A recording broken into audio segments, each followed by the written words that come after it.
Kaya lang oy. Spike! Uy, si Spike! Si Spike! Ayun na si JJ, si Spike! Yes, Spike! Spike! Hayaan mo, makakatabi dyan, hayaan mo na, makakatabi dyan.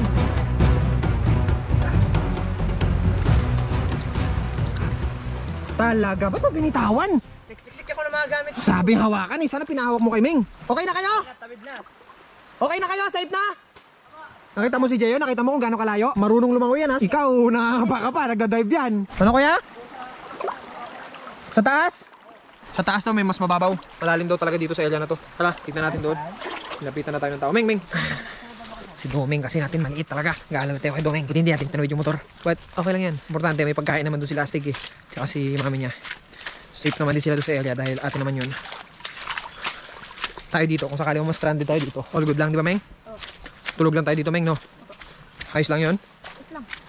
Dito magkagpong naman ito pati Palawan.